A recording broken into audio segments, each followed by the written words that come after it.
How do you maintain a healthy interest in profits and at the same time, real authenticity? Right, so I think that you have to have an Overton window. So obviously sometimes you miss the Overton window. I mean, some of the great regrets of my career involved the hiring of people who began in the Overton window and then ended well outside of it. Obviously Candace Owens would be the chief. You know, obviously you can't predict the directions that everybody goes. I think that the young anti-left is in large part driven by a perceived sense that the institutions have failed them. And the institutions, meaning like all institutions. And thus they have been lied to by everyone. They've been lied to by their church. They've been lied to by their parents. They've been lied to by the quote unquote news media. And so they take an anti-establishment view on nearly every topic. And that also tends to cross over pretty strongly with conspiratorial thinking, because it turns out that if you think the institutions are rigged against you, that is a very thin line to the institutions are purposefully rigged against me by people who seek my demise.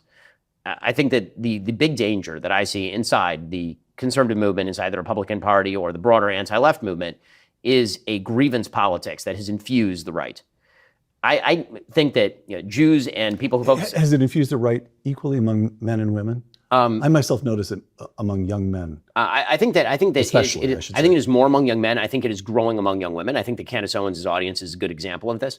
I think there are aspects to weird crossovers between some of the Maha movement and some of this that's very popular with young women, but I think it is more with young men than young women. Okay, this is me. I think you used the word normie America. I think that means I'm a normie. Yes, you would be in the realm of normie. I'm going to choose to take that as a compliment. Yeah, I mean, I would. Okay, all right, thank you. Because when I say normie, I just mean you don't believe evidenceless propositions about wide-ranging conspiracy theories to harm you. All right, so those same polls, by the way, show extraordinary adherence to conspiracy theorizing among young men who are Republican and who voted Republican. Okay. And so, the thing that I've been telling all my Jewish friends, who are of course very worried about anti-Semitism, is anti-Semitism is a symptom of a much broader malady.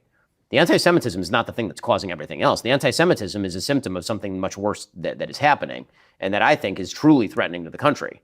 And that is that the left has basically made the case that all the institutions have been rigged for centuries and are currently rigged against minorities, sexual minorities, and all the rest. And therefore, the only solution is to tear down those institutions. And the right, I think, in reaction to that, said young white Christian men, particularly, have been victimized by the system. And there's always a grain of truth to these things. I mean, obviously, there was historic discrimination for the left. That's true. And for the right, it's true that there was a lot of policy that was, in fact, rigged against young white Christian men. DEI, right? DEI being the prime example. And that has now been abstracted into a theory whereby the fundamental institutions of the West are themselves corrupted, in the same way that the left believes that. So the left will say meritocracy is a lie, and it's a sham perpetuated by an elite in order to harm you. There's no such thing as meritocracy. It's all just a gigantic corrupt lie that has been pushed in order so that the elite can stay the elite. You'll see the same exact thing said by Tucker Carlson. Right. And I don't think that's a coincidence. The purported victims are different, but the general approach to the world is the same. Another big one that comes up a lot is everything went wrong in American history. You see Tucker Carlson push this one a lot, like that nothing has gone right since 1945. It's been all downhill since the dropping of the A-bomb. Like that's a real depixelation. I feel like a lot of things have gone very right. Some things have gone wrong for sure, but I feel like some things went right, some things went wrong. That's how history works. But as soon as you depixelate politics, and most people sort of have a passing acquaintance with politics. Right. Like people like you, people like me, we spend all day in this stuff and in the history and in the politics. And so we're like, wait a second, that doesn't make any sense. Like if you zoom in from like 1x to 2x and you look at it even a little bit, then you're going to know that what you're saying is not true. But for people, it's about sort of the gestalt, the feel. And that's particularly true for young people where the feels are very important. In the immediate aftermath of Charlie's murder, Candace Owens began propagating theories about TPUSA being involved in a cover-up of Charlie's murder, some deep, dark, nefarious scheme in order to topple Charlie, who she says was going to kind of move into her camp, the anti-Israel camp, she says, but for other reasons as well. And that this may have included By the way, people... we should note, I mean, to me, I listen to this and it's just crazy. Why would anybody listen to that? But she has a big audience. She has a huge audience. And the answer is because there is a market for conspiracism. I mean, that's what I'm railing against right there. I mean, I named her in the speech. Yes. I named her and Tucker Carlson. Yes, you did. And I said that they are conspiracists because they are. Hold on. And you also named Megyn Kelly. I said Megyn Kelly's a coward because Megyn Kelly is a coward.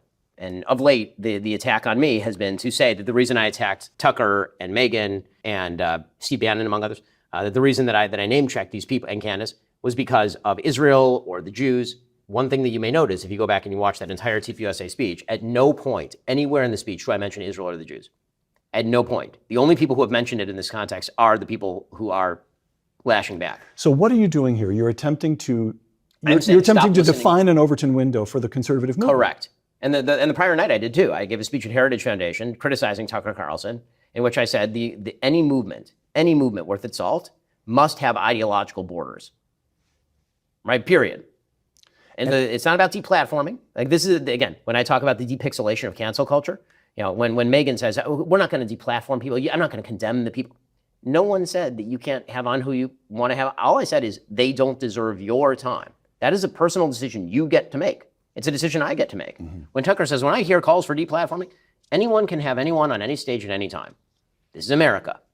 If you decide to waste your time listening to the conspiratorial ravings of an incipient madman like Tucker Carlson, you can do that. This is America. But you are also wasting your time and you are making your brain dumber. You are becoming a stupider person.